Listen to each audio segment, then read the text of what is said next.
जय Jinendra everyone. Hello क्युटीज. तर तुम्ही विचारलेले सगळे क्वेश्चन्स मी लिटरली तर लिहून घेतले आणि तर एक एक क्वेश्चनचे मी तुम्हाला इथं आन्सर देणार आहे. तर फर्स्ट क्वेश्चन असा आहे की रिॲक्शन काय होती मी प्रेग्नेंट आहे हे समजल्यानंतर. तर लिटरली तो दिवस तर खूप असं खराबच होता असं म्हणलं तरी चालेल, कारण माझी बेस्ट फ्रेंड खदीजा आली होती राहायला आणि कॉलेजमध्ये माझं काम चालू होतं. तर आमची धावपळ इकडं तिकडं तिकडं इकडं चालू होती आणि अजून मला माहिती नव्हते की मी प्रेग्नेंट आहे म्हणून. मी खूप खूप खूप म्हणजे खूप धावपळ केली आणि त्याच्यानंतर असं झालं की थोडं काहीतरी असं बिनसलं. त्याच्यानंतर मला परत डॉक्टरांच्याकडे जावं लागलं. मग डॉक्टरांच्याकडे गेल्यानंतर मी खूप रडत होते की नाही बहुतेक हे आहे नाही आहे माहिती नाही आहे मला पण असं तसं. मग त्याच्यानंतर डॉक्टरांनी म्हणलं एकदा चेक कर. मग घरी आले, मी पटकन चेक केलं. मग लिटरली मी खूप हॅपी झाले होते. सगळ्यात आधी तर ह्यांना कॉल करून सांगितलं, त्याच्यानंतर घरी सांगितलं सगळ्यांना. सगळे खूप खूप हॅपी होते आणि लिटरली तो दिवस कायम लक्षात राहील माझं. त्याच्यानंतर सेकंड क्वेश्चन आहे की सिम्टम्स काय होतं. तर असं खूप जण म्हणतात की मुलगी असल्यानंतर हे होईल, मुलगा असल्यानंतर असं होतं. ते काहीतरी लाईन्सवरून म्हणतात की नाही पोटाची अशी स्ट्रेट लाईन असेल तर मुलगी होते, क्रॉसमध्ये असेल तर मुलगा होतो. लिटरली असं काहीही नसतं, काहीही नसतं. मी तुम्हाला खरं सांगते. किंवा तिखट खावं असं वाटलं तर मुलगा होतो, गोड खावं असं वाटलं तर मुलगी होते. पण माझ्या बाबतीत सगळं हे अपोजिटच होतं की नाही मला कधी तिखट पण खाऊ वाटायचं, मला कधी गोड पण खाऊ वाटायचं. असं काही माझं स्पेसिफिक नव्हतं की हां बाबा नाही आता आपल्याला तिखटच खाऊ वाटते म्हणजे आपल्याला मुलगाच होणार, असं काही नव्हतं. आणि मी असं हे पण केलं नव्हतं की नाही आपल्याला मुलगाच पाहिजे किंवा आपल्याला मुलगीच पाहिजे, असंही आमचं काही नव्हतं. तर थर्ड क्वेश्चन आहे नॉर्मल डिलिव्हरी और सी सेक्शन. तर देवाच्या कृपेने माझी नॉर्मल डिलिव्हरी आहे. आणि फोर्थ क्वेश्चन आहे की नॉर्मल डिलिव्हरीसाठी काय केलं. तर नॉर्मल डिलिव्हरीसाठी मी आधीपासूनच थर्ड मंथपासूनच एक्सरसाइज करत होते. हा क्वेश्चन माझ्या बेस्ट फ्रेंडनी विचारला आहे, मला माहिती आहे, कारण तीही आता प्रेग्नेंट आहे. Congratulations first of all. मग मी काय केलं की मी जिन्यावरून वर खाली स्टेप्स करत होते. आधीच्या बायका असं खूप म्हणतात की नाही पोटाला नाळ गुंडाळते वरती जायचं नाही, पण असं नाही करायचं आपल्याला. आपल्याला डॉक्टरांच्या सल्ल्याने वरती खाली करत राहायचं. मेन सेकंड पॉईंट म्हणजे चालणं ठेवायचं एक अर्धा तास तरी. अर्धा तास नाही जमलं तर सकाळी 10 मिनटं संध्याकाळी 10 मिनटं इनफ आहेत, पण तेवढं तर ॲटलिस्ट चालावंच लागेल. आणि असं आपण म्हणू शकत नाही की नाही आता एक एक मुलींचं असं होतं की नाही सासरमध्ये म्हणल्यानंतर नाही माझी सासू मला मुद्दामच काम लावते, ती मला मुद्दामच लोटायला लावते, ती मला मुद्दामच पुसायला लावते. हे असं अजिबात म्हणायचं नाही. लिटरली कोणीही म्हणू नका प्लीज. ज्या प्रेग्नेंट मुली आहेत त्यांना मी सगळ्यांना सांगते की आपल्या सासूंना आपली काळजीच असते. त्या काय असं मुद्दाम करत नसतात की नाही तू लोटायचंच नाही तू पुसायचंच, असं नसतं त्यांचं. त्यांचं पण एवढंच म्हणणं असतं की तुमच्या बॉडीच्या हालचाल होऊ दे, तुम्ही नॉर्मल डिलिव्हरी व्हावं याच्यासाठी त्यांचा प्रयत्न असतो. की असं नसतं की नाही बाई तू प्रेग्नेंट आहेस मी का काम करू, हे असं त्यांच्या मनात पण नसतं. कारण आफ्टरऑल त्यांचंच पुढं ते म्हणजे नातू काय असणार आहे त्यांचंच असणार आहे. थोडी आपण आपल्या घरी ठेवणार इकडं माहेरी. तर तुम्ही पहिला मेन तो पॉईंट, जेवढे पण माझे फ्रेंड्स आहेत किंवा जेवढे पण माझे लोक व्हिडिओ बघतात त्यांना मी एक सांगेन की प्लीज प्रेग्नेन्सीमध्ये सासू सुनेचं बॉन्डिंग तेवढं खराब करू नका. माझ्या बाबतीत खराब झालेलं नाही आहे, उलटं माझ्या सासूंनी मला असं सगळं चांगलं ट्रीट केलं म्हणून मी हे सांगते. नाही तर परत व्हिडिओमध्ये खाली कमेंट कराल की नाही हिच्या सासूने हिला असंच केलं तसंच केलं, असं काही नाही आहे.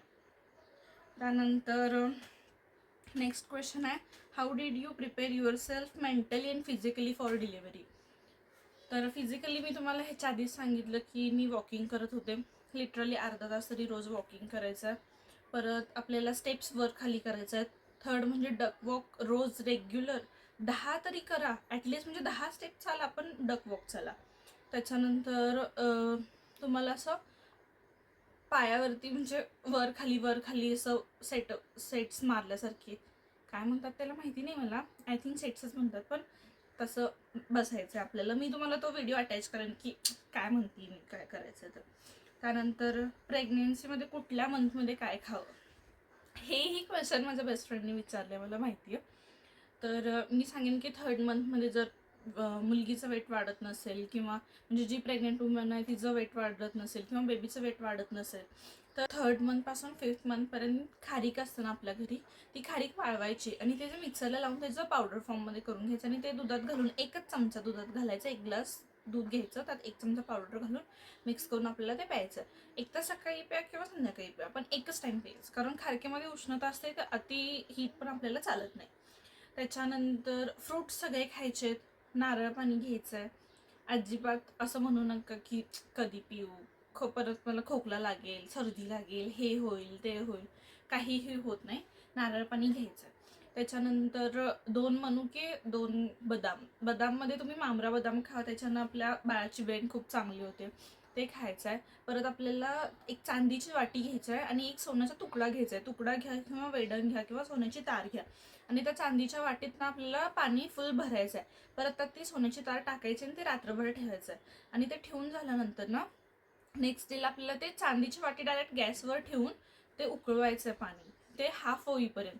आणि ते झाल्यानंतर सकाळी ते पाणी प्यायचं आहे. पण ती तार काढून किंवा वेडण काय असेल ते काढून पाणी आपल्याला पिऊन घ्यायचं आहे. मग त्याच्यानंतर बदाम मनुके खायचं. खजूर, एकच खजूर खावा रोज. काही होत नाही की असं म्हणतात की नाही खजूरमध्ये पण उष्णता असते, हीट असते, ते नाही खायचं, असं काही नाही. उलट खजूर खाल्ल्यानंतर आपल्याला नॉर्मल डिलिव्हरीसाठी ते हेल्प होतं. तर ह्या गोष्टी सगळ्या आपल्याला 7-8 महिनेपर्यंत करायचं. आणि नॉर्मल जेवण जेवायचं आहे, बाहेरचं पण खाल्लं तरी पण चालेल. असं काही नाही की मी माझ्या फुल प्रेग्नेन्सीमध्ये बाहेरच कायच खाल्लं नाही, मी भरपूर खाल्ले, भरपूर म्हणजे भरपूर खाल्ले. तुम्ही खावा, काय प्रॉब्लेम नाही आहे, पण फक्त लिमिटमध्ये.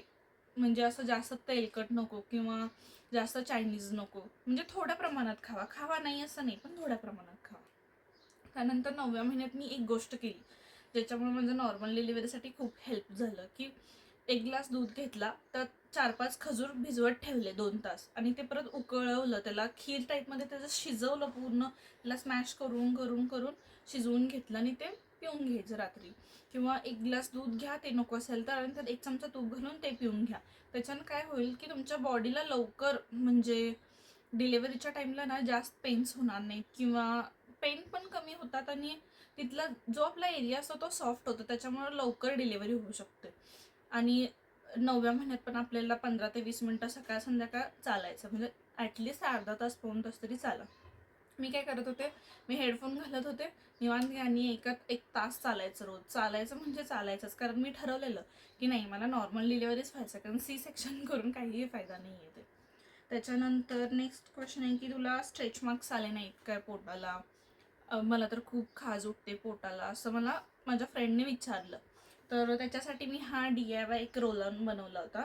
ह्यामध्ये काय घेतलेलं मी की ॲलोवेरा जेल घेतलेला पतंजलीचा, 1 चमचा घ्यायचा. त्याच्यानंतर त्यात विटॅमिन ईचे 2 कॅप्सूल घालायचे आणि 1 चमचा मी रोज वॉटर घातलेलं. हां, रोज वॉटर ते आपण मिक्स करत करत बघायचं की त्याची कन्सिस्टन्सी किती म्हणजे लिक्विडी होते. कारण ह्या रोल ऑनमधून ना काय होतं की एक वेळा ते घट्ट होतं आणि ते निघत नाही इथून. तर असं एकदा फिरवल्यानंतर ना असं ते हाताला असं शायनी शायनी ते लागायला पाहिजे. मग असं लागलं की ते झाले म्हणून समजायचं आपल्याला. आणि ते मग आपण हे रोल ऑनमध्ये मी ते घालून घेतलं आणि ते रोज स्ट्रेच मार्क्सला पोटांवरती लावत होते. तर असा होता माझा आजचा व्हिडिओ. जर तुम्ही शेवटपर्यंत बघितला असाल आणि तुम्हाला अजून काही क्वेश्चन्स असतील तर मला नक्की कमेंट करा. Thanks for watching.